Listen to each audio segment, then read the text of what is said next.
Hey, it's been a while.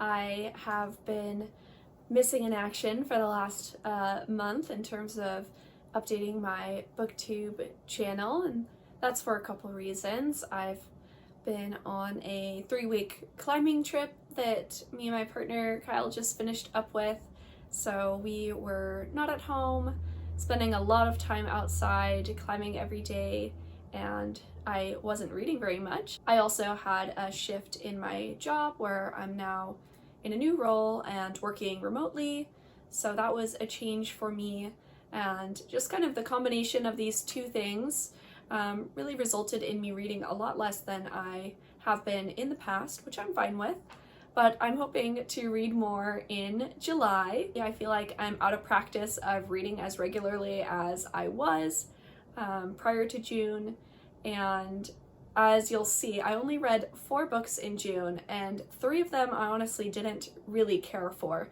so it was kind of a slog to get through some of these for me. They were all things that I wanted to read, but just wasn't finding myself enjoying them as much as I was hoping for. But at the end of the month, to wrap that up, I reread one of my favorite books ever. So that did really spark a lot of joy in me for reading again and makes me excited to keep reading more. And I have this happen every couple of months where I'm a person who likes to read a lot of books at once. And sometimes when multiple of them just aren't going well, I kind of have to get a clean slate to get myself excited on reading again. So I took a bunch of books that I was in the middle of that I didn't finish and just said, save those for another time. And I'm gonna start with a bunch of new books in this coming month that I'm excited to get to, and forget about the ones that I didn't finish for the time being. I'll now get into what I read during June. The first book I read was The Emperor's Soul by Brandon Sanderson, which is actually a novella. It's very short, and this was kind of the start of my slump. I haven't listened to an audiobook since listening to this book. The audiobook that I copied that I had was a little bit strange. It was a full cast of characters and everything, so normally that means that, it's going to be great. It's so much more immersive and engaging, but I don't know. I just was not jiving with that full cast vibe with this audiobook. In The Emperor's Soul, we follow Shai, who is taken prisoner. We open and she is in jail in the kingdom, which I'm not remembering the name of, but she's imprisoned for being someone who does forgery. There's magic in this world where specific people have the ability to forge fakes of objects and even like metaphysical objects, as we come to find. Shai is looped into this kind of way out for her imprisonment, where her captors come to her and they say the emperor of our kingdom is very ill, basically nearly dead, after an assassination attempt. He's a shell of himself, like quite literally. His body is there, but his soul is not. So Shai is tasked then with forging a new soul for this emperor. I think with Brandon Sanderson fans and super fans, they really enjoy this book. I've only read the first book in Mistborn, and I liked it, but I wouldn't say I'm the biggest fantasy reader. I'm not the biggest series reader. So for me, this was just okay. It was a good time. It definitely was thought-provoking, and I really liked this idea of magic that was being talked about in this. I thought it was very unique and creative, but overall, just not something that I'll find myself returning to in any way. I then read Culture Creep, Notes on the Pop Apocalypse by Alice Bolin, and this is an essay collection that's actually very new. It came out during the beginning of June. I did read an advanced reader copy from NetGalley, and I requested this book because I do really like essay collections.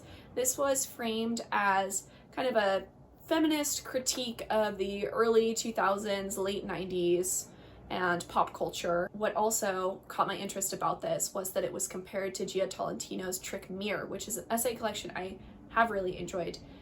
So I was hoping that this would really fit the bill there, but I feel like it just didn't, or at least for me, it was just slightly missing the mark on things. For example, there is an essay about diet culture and counting calories and the introduction of basically technology to keep track of these things, like a Fitbit.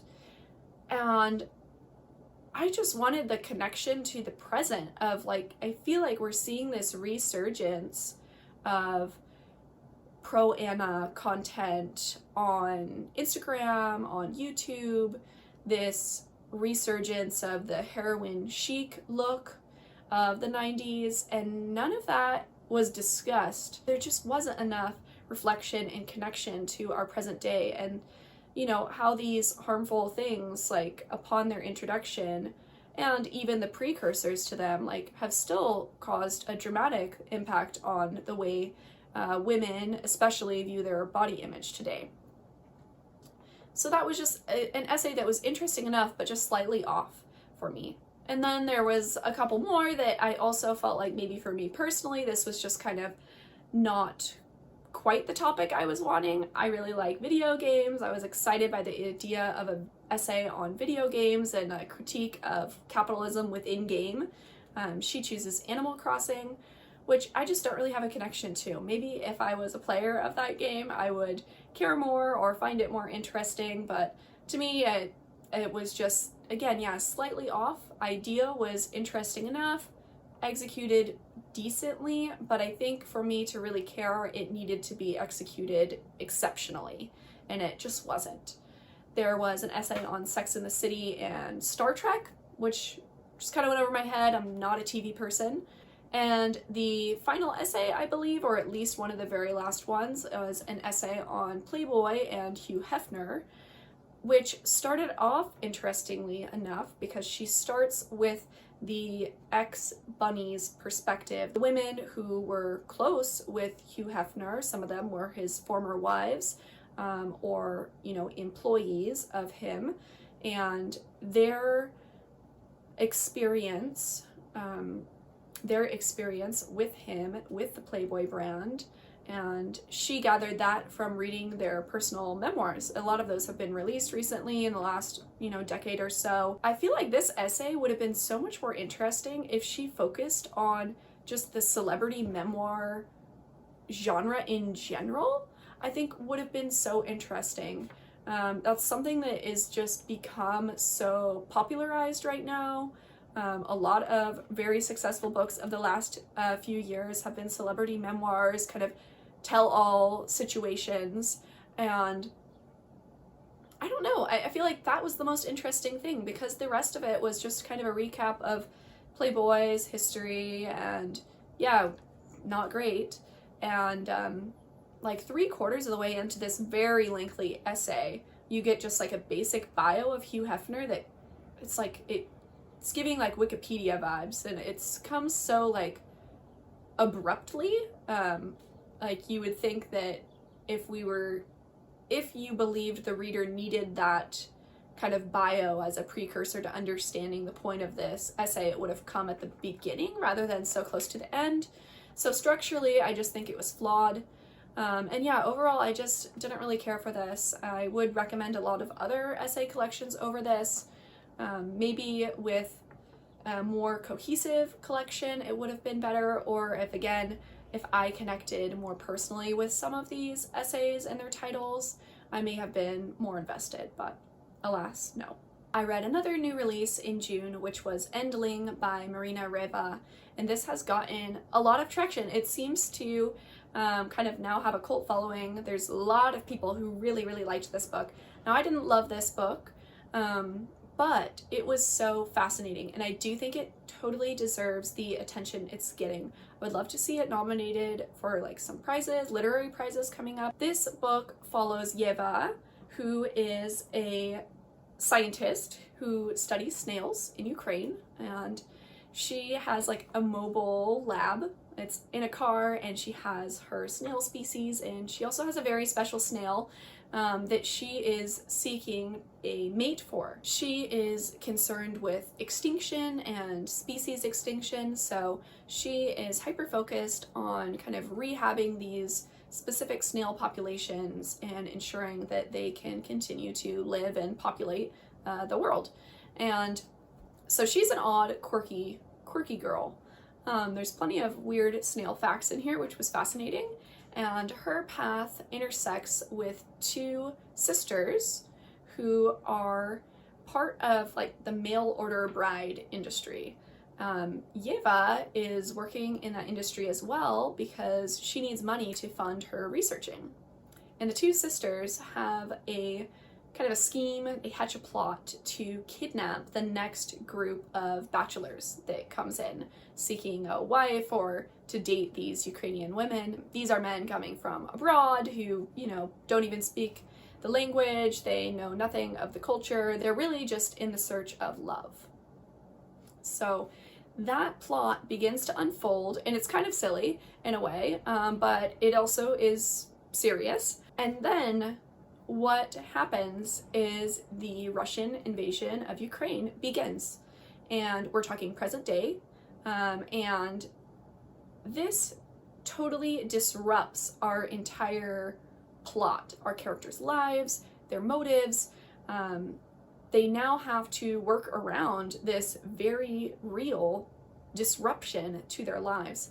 And this is where the book becomes really meta.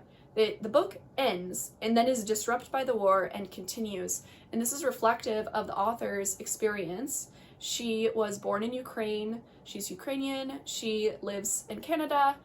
She began writing this book and the invasion of Ukraine began to occur.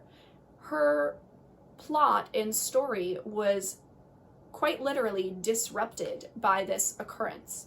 And I think she conveys that so well, this almost disorientation, this where are we going now? And I really appreciated that. I wish I could have attended an author talk by Reva. She was actually in Squamish, which was one of the places we were climbing over the last few weeks, but we missed her by like a week.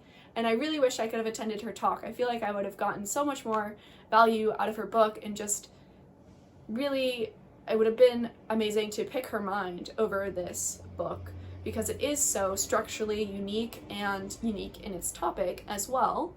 Even within this book, there is a response letter from an editor written to our author regarding writing as a Ukrainian author and perspective on the war, and a disagreement over what the editors are looking from her and what she is producing. And I thought that was brilliant. I thought it was clever and especially relevant. I am really eager to hear more from this author, see what she writes next. I think if you're into literary fiction, metafiction, little offbeat kinds of plots, you will really like this book. Or at least find it valuable and worth reading. And then to close out the month, which really redeemed my reading experience of the month, was rereading My Brilliant Friend by Elena Ferrante, who is my favorite author. This is my favorite series. I love these books, and I got to read with some close friends who are also reading it currently, and it's their first time. It's so exciting to get to talk about something I love so much with them. Plot, the characters, the things we're connecting with. Ferrante has got to be my favorite author. I don't think I could put that title on anyone else other than her.